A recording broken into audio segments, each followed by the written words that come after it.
Oke, bismillahirrahmanirrahim. Materi pertama semester genap untuk kelas 11 MIPA adalah teori asam basa. Kita akan belajar tentang asam basa. Berikutnya, ada beberapa teori yang akan dipelajari di SMA. Teori yang pertama yaitu teori asam basa Arrhenius. Teori asam basa yang dikemukakan oleh Arrhenius ini menyatakan bahwa asam adalah zat yang menghasilkan ion hidrogen atau H+ dalam air. Kemudian basa adalah zat yang menghasilkan ion hidroksida atau OH- dalam air.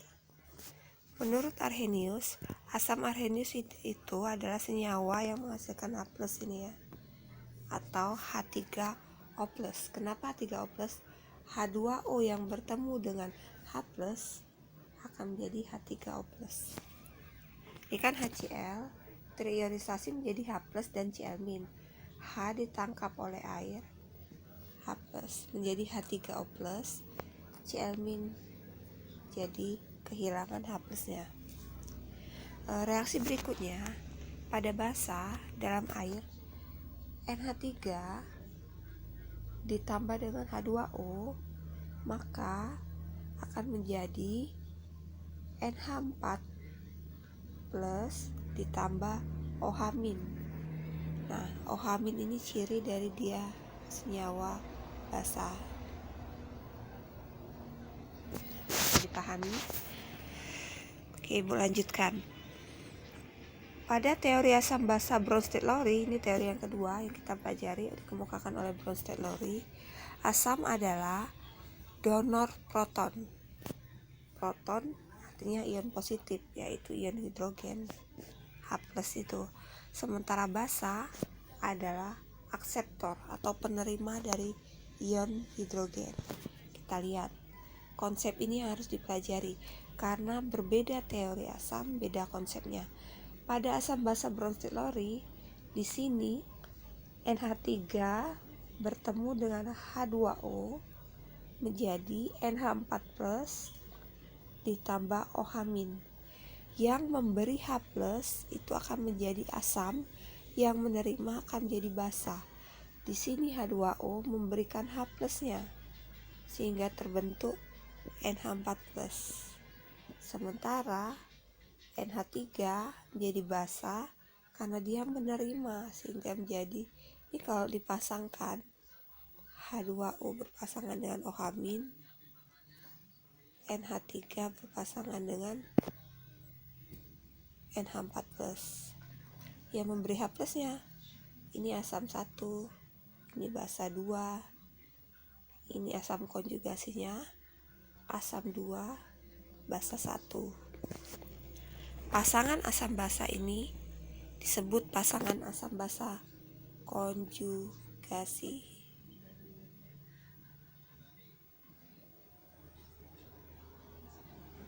Oke. Teori asam basa berikutnya yang ketiga adalah teori asam basa Lewis. Ingat struktur Lewis dong. Jadi di sini penuh dengan gambar struktur Lewis. Asam menurut Lewis adalah senyawa akseptor pasangan elektron dari atom lain untuk membentuk ikatan baru. Kita lihat. Nih. Sementara basa menurut Lewis adalah senyawa pendonor, berarti yang mendonorkan pasangan elektron untuk membentuk ikatan baru. Yang ini agak berbeda dengan teori Bronsted-Lowry karena dia bermain dengan pasangan elektron. Pasangan elektron yang didonorkan atau akseptor pendonor pasangan elektron menjadi basa, penerima atau akseptor dari pasangan elektron menjadi asam. Sini H+ bertemu dengan H2O. H+ nggak punya pasangan elektron, dia menerima dari H2O sehingga terbentuk ini. Maka ini akan menjadi pasangan elektron yang diterima ini ciri dari dia senyawa asam. Berbeda pada NH3. NH3 yang menyumbang menjadi NH4+. Yang menyumbang ini akan menjadi basah gitu kan. Kalau di sini yang menyumbang H2O menyumbangkan pasangan ini, sementara di sini yang menyumbang NH3 gitu. Oke, lanjutkan dulu. Di alam ini ada dalam penentuan pH. pH itu artinya potensial hidrogen, menunjukkan derajat keasaman. Ada alat yang digunakan untuk mengukur pH. Yang pertama bisa digunakan itu adalah indikator universal untuk memberikan warna jika diteteskan atau dicelupkan pada suatu larutan asam atau basa. Bisa lihat warna yang terbentuk kemudian dicocokkan dengan warna standar yang sudah diketahui nilai pH-nya.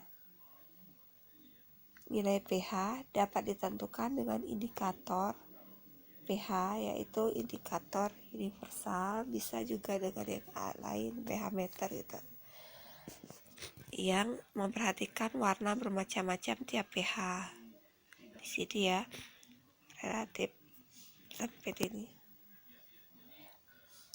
Di sini kalau ada derajat pH dimulai dari angka 0, tertinggi itu 14, tengahnya itu 7, maka yang 7 ini netral.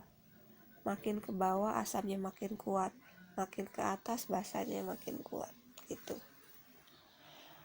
Di sini maka asam suatu larutan makin kecil nilai pH-nya, katakan larutan dengan pH 1 dibandingkan mereka akan memiliki 10 kali lebih besar dibanding yang memiliki pH 2.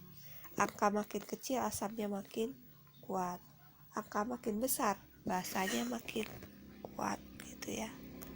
Ini gambar dari indikator universal ya.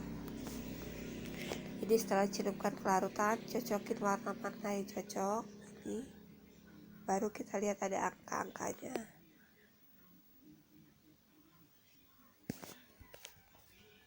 Alat yang kedua bisa digunakan, ada kertas lakmus, ada lakmus merah, dan ada lakmus biru. Ciri senyawa asam, di lakmus merah berwarna merah, di lakmus biru juga tetap merah. Jadi warna merah itu warna asam, tapi warna biru ini warna basah. Sedangkan ini bukan garam ini, tapi salah ketik ini. Yang benar adalah netral. Larutan netral pada lakmus merah berwarna merah, lakmus biru berwarna biru. Itu pH-nya 7. Alat yang keren ini pH meter, tapi kita gak seperti ini, pH meter kita masih manual dan rusak. pH meter adalah salah satu alat yang dapat membantu menentukan pH, di mana pH saat dicelupkan langsung di sini terbaca. Angka yang tertera di layar menunjukkan pH dari larutan.